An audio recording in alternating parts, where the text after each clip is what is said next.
Hello traders, this is Bhuneshwaran. நாளைக்கு Nifty-யோட expiry. So நாளைக்கு Nifty எந்த மாதிரி மூவ் ஆகும் அப்படிங்கிறத வந்து நம்ம இப்போ அனலைஸ் பண்ணி பார்க்கலாம். ஸோ இப்போ வந்து பார்த்தீங்கன்னா நான் 15 minutes டைம் ஃப்ரேமில் வந்து வச்சுருக்கேன். ஸோ 15 minutes டைம் ஃப்ரேமில் பார்த்தீங்கன்னா ஒரு நல்ல ஒரு ட்ரெண்ட் லைன் அப்படிங்கிறது வந்து ஃபார்ம் ஆகுது. ஸோ இந்த இடத்துல பாருங்கள். ஸோ மார்க்கெட் கரெக்டாக பார்த்தீங்க அப்படின்னா ஸோ இந்த ட்ரெண்ட் லைன் தான் பார்த்தீங்கன்னா மார்க்கெட் வந்து ட்ராவல் ஆகிட்டு இருக்கு. ஓகேவா, இதுக்கு கீழே வந்து மார்க்கெட் போகவே இல்லை. ஸோ 3 நாளாக பார்த்தீங்கன்னா இந்த ட்ரெண்டில் பார்த்தீங்கன்னா மார்க்கெட் வந்து ட்ராவல் ஆகிட்டு இருக்கு. ஸோ நாளைக்கு மோஸ்ட்லி பார்த்தீங்கன்னா கேப் அப் ஆகிறதுக்கான வாய்ப்பு இருக்குது. அதாவது இன்றைக்கி நைட் வந்து ஏதாவது மார்க்கெட்டுக்கு அகேன்ஸ்டாக நியூஸ் வராத பட்சத்தில் பார்த்தீங்கன்னா மார்க்கெட் வந்து ஓரளவு கேப் அப் ஆகிறதுக்கான வாய்ப்பு இருக்குது. அதே போல் மார்க்கெட் வந்து ஸ்டேபிளாக இதே இடத்துல ஓப்பன் ஆனிச்சு அப்படின்னா மார்க்கெட் மேலே கொஞ்சம் போகிறதுக்கான வாய்ப்பு அப்படிங்கிறது வந்து இருக்குது. இப்போ நெக்ஸ்ட்டு இதை வந்து 1 ஹவருக்கு வச்சு பார்ப்போம்.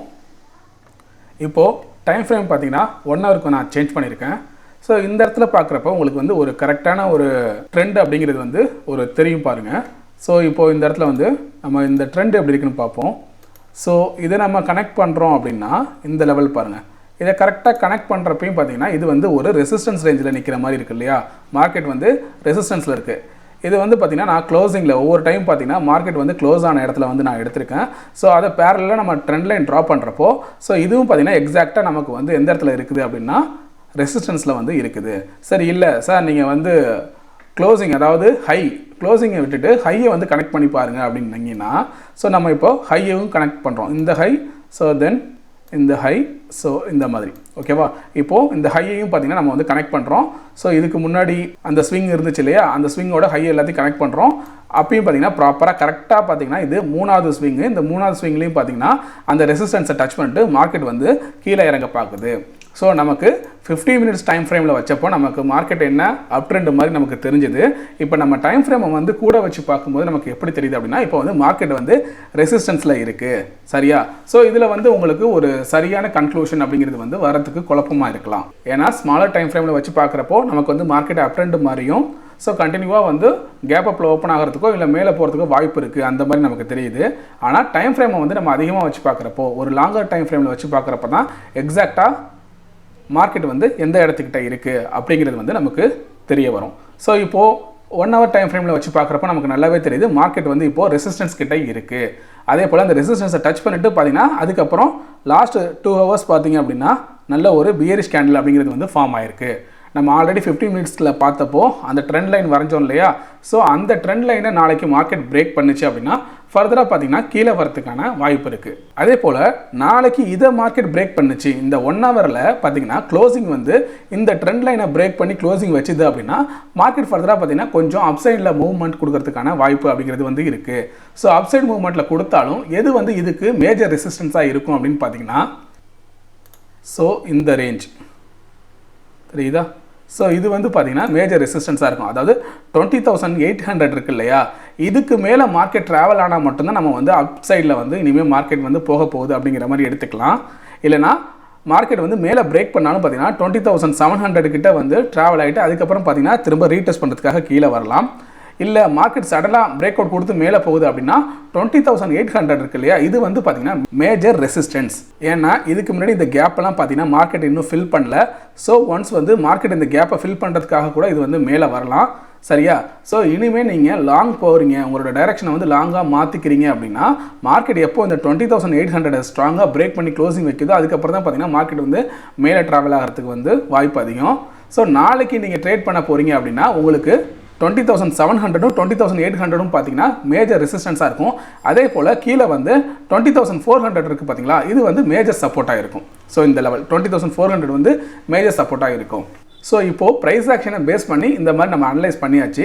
நமக்கு எக்ஸ்ட்ராவாக ஒரு கன்ஃபர்மேஷன் கிடைக்கிறதுக்காக நம்ம என்ன பண்ண போகிறோம் அப்படின்னா ஓப்பன் இன்ட்ரெஸ்ட்டை வந்து செக் பண்ணி பார்க்கலாம். ஸோ இப்போ நான் வந்து Niftyயோட ஓப்பன் இன்ட்ரெஸ்ட்டை வந்து நான் வச்சுருக்கேன். ஸோ இதில் நமக்கு பாருங்கள், இந்த இதில் தெரியுது பாருங்கள் 20,800 வந்து நமக்கு அதிகமான கால் ஆப்ஷனை வந்து ரைட் பண்ணியிருக்காங்க. நல்லா தெரியுது இல்லையா. புட்டு வந்து ரொம்ப கம்மியாக தான் இருக்குது, 36,000 சம்திங் தான் இருக்குது. ஆனால் காலில் பாருங்கள் ஓப்பன் இன்ட்ரெஸ்ட் வந்து கிட்டத்தட்ட 33.97 lakhs வந்து இருக்குது.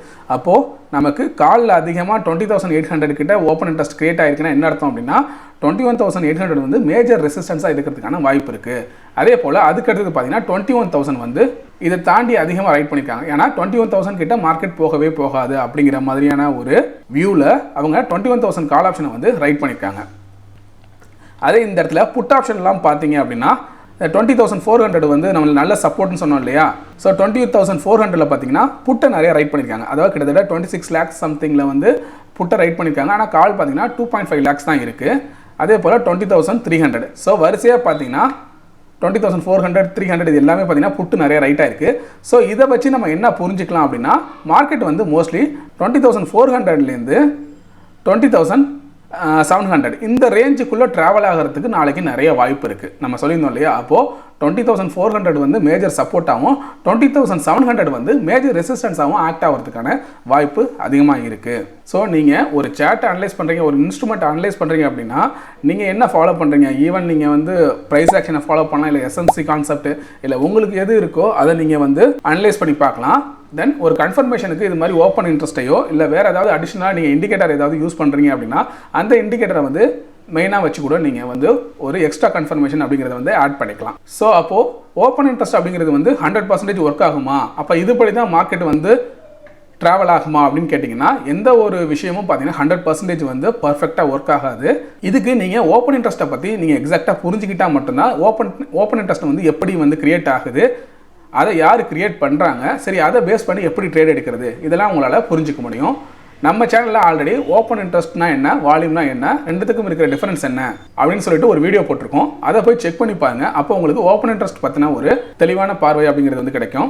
தென் ஓப்பன் இன்ட்ரெஸ்ட்டை பேஸ் பண்ணி எப்படி நம்ம ட்ரேட் எடுக்கலாம், எந்த இடத்துல எப்படி நம்ம எக்ஸாக்டாக ட்ரேட் எடுக்க முடியும், எவ்வளோ ரிஸ்க் வைக்க முடியும் அப்படிங்கிறத கண்டிப்பாக இன்னொரு ஒரு வீடியோவில் வந்து நான் உங்களுக்கு எக்ஸ்பிளைன் பண்ணுறேன்.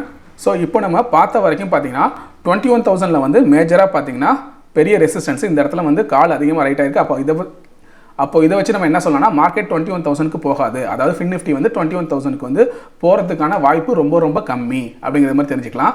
அதுக்கு முன்னாடியே பார்த்தீங்கன்னா 20,800லையும் பார்த்தீங்கன்னா அதிகமான கால் அப்படிங்கிறது வந்து ரைட் ஆயிருக்கு. ஸோ இது வந்து இன்னைக்கு முடிஞ்சதோட டேட்டா, சரிங்களா. ஸோ இந்த டேட்டா அப்படிங்கிறது வந்து இன்றைக்கி மார்க்கெட் முடிஞ்சதோட டேட்டா. நாளைக்கு மார்னிங் ஓப்பன் ஆகிறப்ப இந்த டேட்டாவில் ஒரு சில சேஞ்சஸ் இருக்கும். ஸோ மார்னிங் அதை வந்து ஒன்ஸ் ஒரு வாட்டி செக் பண்ணி பார்த்துக்கோங்க. இதே மாதிரி 20,800 கால் வந்து இன்க்ரீஸ் ஆகிட்டே இருக்குது, புட்டு வந்து பெருசாக வந்து இல்லை அப்படிங்கிறப்போ ஸ்டாண்டர்டாக பார்த்தீங்கன்னா 20,800 வந்து மேஜர் ரெசிஸ்டன்ஸாக இருக்கும்.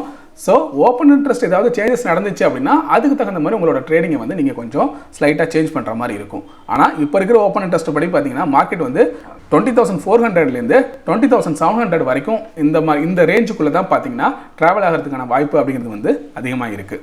இப்போது 20,800 கிட்ட போயிட்டா என்ன சார் ஆகும் அப்படின்னு பார்த்தீங்கன்னா 20,800 கிட்ட மார்க்கெட் போகும்போது அங்கே செல்லிங் ப்ரெஷர் வந்து அதிகமாக கிரியேட் ஆகும். சடனாக பார்த்தீங்கன்னா மார்க்கெட் கீழே வரதுக்கான வாய்ப்பு இருக்குது. இல்லை இதை ஸ்ட்ராங்காக பிரேக் வச்சிருச்சு மார்க்கெட்டு அப்படின்னா அதுக்கப்புறம் ஃபர்தராக மேலே போகிறதுக்கான வாய்ப்பு அப்படிங்கிறது வந்து இருக்கும். ஸோ அதை வந்து நீங்கள் கொஞ்சம் பார்த்து ட்ரேட் பண்ணணும். அதே போல் மார்க்கெட் நல்லா பிரேக் ஆகி கீழே வருது, 20,400 பிரேக் பண்ணிடுச்சு ஸ்ட்ராங்காக அப்படின்னா அதுக்கப்புறம் ஃபர்தராக கீழே வரலாம். ஆனால் மோஸ்ட்லி பார்த்தீங்கன்னா 20,400 கிட்ட வந்தோடனே மார்க்கெட் என்ன ஆகும் அப்படின்னா செல்லரெல்லாம் ப்ராஃபிட்டை புக் பண்ண ட்ரை பண்ணுவாங்க, பையர் பார்த்தீங்கன்னா ஆக்டிவாக உள்ள என்ட்ராவாக ட்ரை பண்ணுவாங்க. ஏன்னா அந்த இடம் வந்து மேஜர் சப்போர்ட்டுங்கிறதுனால இந்த இடத்துல பையர் வந்து ஆக்டிவாக உள்ள வர ட்ரை பண்ணுவாங்க. ஏன் இந்த இடத்துக்கிட்ட வந்தோடனே பையர் ஆக்டிவாக உள்ள வர ட்ரை பண்ணுறாங்க, இது வந்து ஒரு லாஜிக்கல் இருக்குது. ஏன்னா சப்போர்ட் கிட்ட மார்க்கெட் வரப்போ நீங்கள் பை பண்ணுறதுக்கும் இன் பிட்வீன் ஏதோ ஒரு ஸ்ட்ரைக் ஏதோ ஒரு ரேஞ்சில் மார்க்கெட் இருக்கிறப்ப நீங்கள் பை பண்ணுறதுக்கும் நிறைய டிஃப்ரென்ஸ் இருக்குது. ஏன்னா சப்போர்ட் கிட்ட தான் பார்த்தீங்கன்னா அதிகமாக டிமாண்ட் கிரியேட் ஆகும், அந்த இடத்துக்கிட்ட நீங்கள் நல்ல ப்ரைஸில் வாங்க முடியும். அப்போ வாங்குறப்ப தான் பார்த்தீங்கன்னா நீங்கள் கம்மியான ப்ரைஸில் வாங்குவீங்க, ஒரு நல்ல ப்ராஃபிட்டை புக் பண்ணலாம். ஸோ செல்லர் என்ன பண்ணுவாங்க, மார்க்கெட் சப்போர்ட் கிட்ட போகிறப்ப அவங்க ப்ராஃபிட்டை புக் பண்ணிடுவாங்க. ஏன்னா ப்ரைஸ் அப்படிங்கிறது வந்து அந்த இடத்துல குறைஞ்சிரும், அப்போ அவங்களுக்கு வந்து ப்ராஃபிட்டை புக் பண்ண ட்ரை பண்ணுவாங்க. இதுதான் சப்போர்ட்டுக்கும் ரெசிஸ்டன்ஸுக்கும் பார்த்தீங்கன்னா மேஜராக ஒர்க் ஆகிற இடம். ஸோ இப்போ நம்ம சார்ட்டில் பார்க்குறோம், நமக்கு நல்லாவே தெரியுது 20,700 இந்த ரேஞ்ச் இருக்குல்ல, இது வந்து ஒரு நல்ல ரெசிஸ்டன்ஸ். இந்த இடத்துல நிறையா கால் ஆப்ஷனை வந்து ரைட் பண்ணியிருக்காங்க. அதே போல் 20,800லையும் நிறைய ரைட் பண்ணியிருக்காங்க. இதையும் தாண்டி போனால் அந்த மேலே இருக்குது பாருங்கள் 20,000 21,000, அதாவது இந்த ரேஞ்சு இதோட அந்த ரேஞ்சு, ஓகேவா. ஸோ இந்த ரேஞ்சு இந்த ஸ்விங் இருக்குல்ல, இந்த ஸ்விங்கோட ஹை இதுதான் 21,000. இதில் வந்து அதிகமான கால் ஆப்ஷனை வந்து ரைட் பண்ணியிருக்காங்க. மார்க்கெட் வந்து சப்போஸ் இதை பிரேக் பண்ணி நல்லா மேலே போணுச்சு அப்படின்னா இது வரைக்கும் போகிறதுங்கிறது வந்து ரொம்ப ரேர். இந்த இடத்துல போகிறப்ப அதிகமான செல்லிங் அப்படிங்கிறது வந்து நடக்கும். ஸோ மோஸ்ட்லி இந்த 2 ரெசிஸ்டன்ஸையும் தாண்டணும், 20,700 20,800 தாண்டணும். அதுக்கப்புறம் தான் பார்த்தீங்கன்னா ஃபர்தராக மேலே போக ட்ரை பண்ணும். இல்லைனா இன் பிட்வீன் பார்த்தீங்கன்னா இந்த கேப்புக்குள்ளேயே வந்து நடக்கலாம். கீழே வந்து நமக்கு வந்து சப்போர்ட் எது சொன்னோம் அப்படின்னா 20,400 இருக்கு இல்லையா. ஸோ இந்த ரேஞ்சு நம்ம வந்து சப்போர்ட்டாக சொல்லியிருந்தோம் 20,400. அதே போல் லாஜிக்கலாக பார்த்தீங்கன்னா அப்படின்னாலும் இந்த இடத்துல பாருங்கள், சேட்டில் பார்த்தாலும் இந்த இடத்துல மார்க்கெட்டுக்கு மேலே, அதாவது நேற்று வந்து என்னாச்சுன்னா மார்க்கெட் நல்லா ஒரு கேப் அப்பில் ஓப்பன் ஆகி கீழே வந்து அதுக்கப்புறம் பார்த்தீங்கன்னா இந்த இடத்துல ஓரளவு சப்போர்ட் எடுத்துகிட்டு அதுக்கப்புறம் பார்த்தீங்கன்னா மேலே போயிருக்கு. ஸோ 20,400 அப்படிங்கிறது வந்து ஒரு நல்ல சப்போர்ட்டாக ஆக்ட் ஆகிறதுக்கான வாய்ப்பு அப்படிங்கிறது வந்து இருக்குது. ஸோ 20,700க்கும் 20,400க்கும் நடுவில் தான் மார்க்கெட் வந்து ட்ராவல் ஆகிறதுக்கான அதிகமான வாய்ப்பு அப்படிங்கிறது வந்து இருக்குது. இதை பேஸ் பண்ணி உங்களோட ட்ரேடிங்கை நீங்கள் வச்சுக்கோங்க. ஸோ இந்த வீடியோ உங்களுக்கு பிடிச்சிருந்தா லைக் பண்ணுங்கள், உங்கள் ஃப்ரெண்ட்ஸ்க்கும் ஷேர் பண்ணுங்கள். உங்களுக்கு ஏதாவது சந்தேகம் இருந்தால் கமெண்ட் பண்ணுங்கள். மறக்காமல் சப்ஸ்கிரைப் பண்ணிடுங்க. தேங்க்யூ.